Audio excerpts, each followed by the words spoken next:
Post-Brexit trade discussions between the United Kingdom and the European Union will resume on Sunday.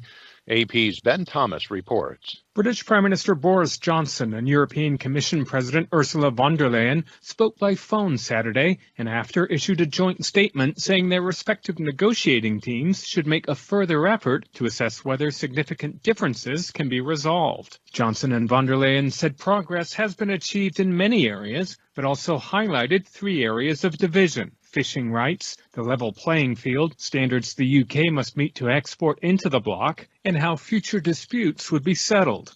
The 2 leaders noted no agreement is feasible if these issues are not resolved. I'm Ben Thomas.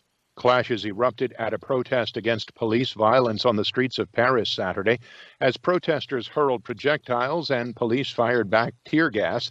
Reuters' Lucy Fielder has more. A standoff on the streets of Paris as dozens of hooded protesters hurled projectiles at riot police, smashed up shop windows, torched cars and burned barricades during a demonstration against police brutality. Police fired back volleys of tear gas.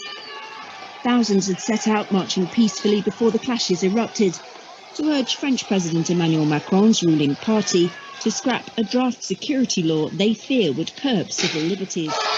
The bill would restrict rights to circulate images of police officers on duty, which critics say would make it harder to hold the police to account in a country where rights groups allege systemic racism. A backlash against the law was intensified by the beating of a black man. The incident was captured on CCTV and mobile phone footage that went viral and headed news bulletins. That's Reuters' Lucy Fielder.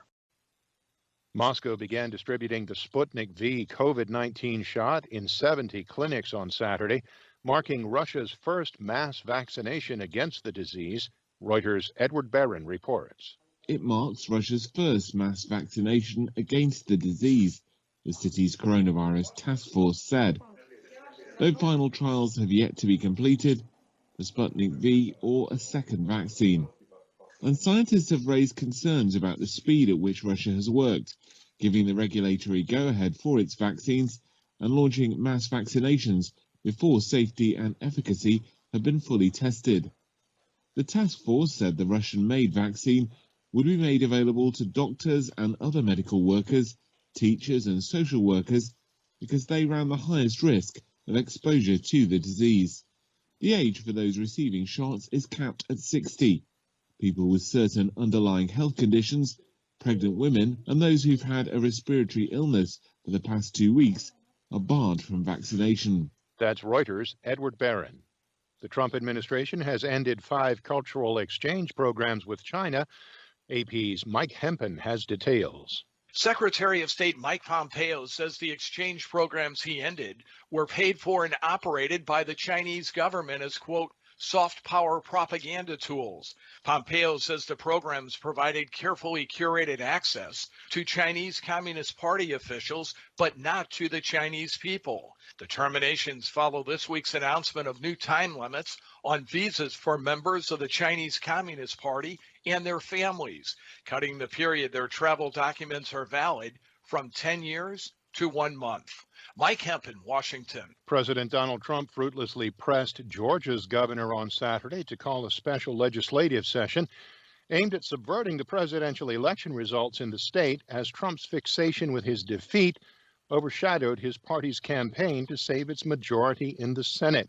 Trump asked Kemp in a phone call to order the legislative session. The Republican governor refused, according to senior government officials in Georgia with knowledge of the call. According to a tweet from the governor, Trump also asked him to order an audit of signatures on absentee ballot envelopes from the presidential race in his state.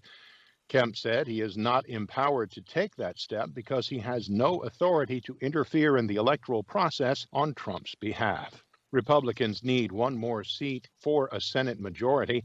Democrats need victories in both Georgia Senate races to force a 50-50 Senate and position Vice President-elect Kamala Harris as the tie-breaking majority vote.